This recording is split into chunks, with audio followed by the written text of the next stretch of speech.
Hello students, how are you all? Welcome back.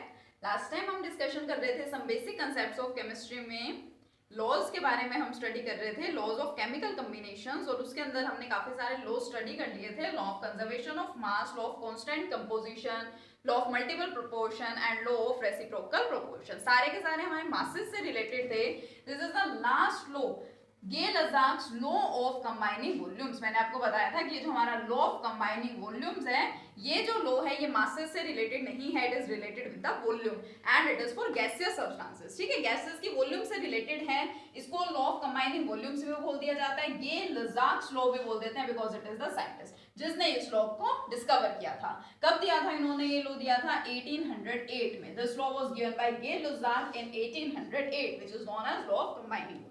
देखिए क्या कहता है ये law, according to this law under similar conditions of temperature and pressure, temperature और pressure की same condition, similar conditions है, हमें टेम्परेचर और प्रेशर को चेंज नहीं करना है। आपने जब रिएक्शन स्टार्ट किया, जिस टेम्परेचर प्रेशर पे स्टार्ट किया है वही टेम्परेचर प्रेशर रहेगा, सिमिलर कंडीशंस ही रहेंगे टेम्परेचर प्रेशर की, there will be no change. Then when gases combine together they do so in volumes which bear a simple whole number ratio। इसको हम बाकी लॉज में भी स्टडी कर रहे थे with each other and also with the gases products. देखिए इसे हाफ ऑफ करके समझने की कोशिश कीजिए कि क्या है व्हेन गैसेस कंबाइन टुगेदर, जब गैसेस आपस में कंबाइन हो रही हैं, ठीक है, they do so in volumes. वो किस तरह से कंबाइन होती है कि उनकी जो वॉल्यूम है, उनकी वॉल्यूम्स का जो रेशियो होगा that will be the simple whole number ratio. Condition क्या है? टेम्परेचर प्रेशर हमें चेंज नहीं करनी है। देखिए मैं आपको लिख के बताती हूँ एग्जांपल से। Suppose I have chlorine and hydrogen, hydrogen and chlorine gases आपस में कंबाइन हो रही है for the formation of HCl। ठीक है, मान लीजिए ये सब क्या है, गैसियस फॉर्म में प्रेजेंट है।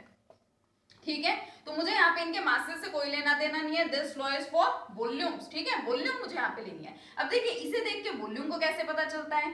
वॉल्यूम्स का हम पता लगाते हैं इनके स्टोइचियोमेट्रिक कोफिशिएंट से, जो इनके आगे कोफिशिएंट्स लगे होते हैं उससे हमें पता चलता है ये इसकी वॉल्यूम है। कुछ नहीं लिखा हुआ है यानी 1 वॉल्यूम, 5 लिख रखा हो यानी 5 वॉल्यूम। तो अगर ये ऐसे लिखा हुआ है तो सभी की वॉल्यूम मुझे तो 1 ही दिखाई दे रही है। तो सबसे पहला हमारा फर्स्ट वर्क क्या होता है? To balance the given equation. जो इक्वेशन हमें गिवन है उसको सबसे पहले हमें बैलेंस करना होता है, तो इसको बैलेंस कीजिए। 2 हो गया बैलेंस। अब इसका कोफिशिएंट 1 1 एंड 2, इट मींस इसकी वॉल्यूम क्या है? 1 1 volume, 1 volume and 2 volume. It means 1 volume of hydrogen combines with 1 volume of chlorine for the formation of 2 volumes of HCl। तो हमें इस लॉ में ये बताया है, क्या बताया गया है कि जब गैसेस आपस में कंबाइन होती हैं, ठीक है, under the similar conditions of temperature and pressure. इस स्टेटमेंट को आप अच्छे से नोट डाउन कर लीजिएगा। ठीक है, बहुत सिंप्लीफाइड वे में मैंने यहाँ पे आपको लिखवाई है।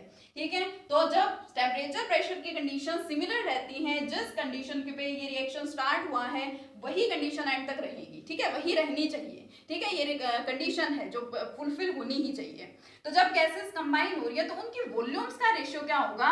Simple whole number ratio with each other. With each other का मतलब जो कंबाइन हो रहे थे उनका आपस में, यानी 1:1 सिंपल होल नंबर रेशियो है। And also with the gaseous product, सिर्फ इसका नहीं, जो आपका प्रोडक्ट है उसका भी साथ में, यानी इन सभी का रेशियो क्या होना चाहिए? सिंपल होल नंबर रेशियो होना चाहिए। ये हमारा सबसे छोटा सिंपल सा लॉ है। क्या कह रहा था लॉ?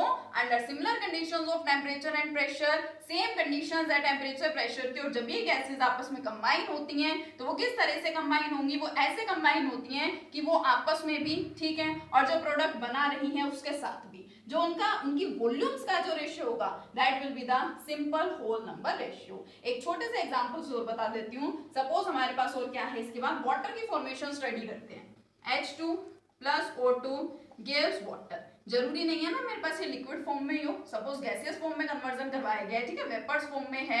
गैस और वेपर में क्या डिफरेंस है वो मैं आपको पहले ही बता चुकी हूँ। ठीक है, तो अगर मैंने इसको ऐसे ही लिखा है तो सब कुछ 1 वॉल्यूम में, ठीक है, कुछ इसके अंदर डिफरेंस नहीं दिख रहा। So first of all I have to balance this equation. मुझे क्या करना है? मुझे इक्वेशन को बैलेंस करना है। देखिए हाइड्रोजन 2 ऑक्सीजन 2, हाइड्रोजन कितने हो गए? 4। ठीक है, अब मुझे तो क्या देखना है? मुझे इनकी वॉल्यूम्स का रेशियो देखना है जस्ट। तो क्या है रेशियो इसका? इसकी वॉल्यूम देखिए 2 है, जो इसके आगे लिख रखा है coefficient that is its volume.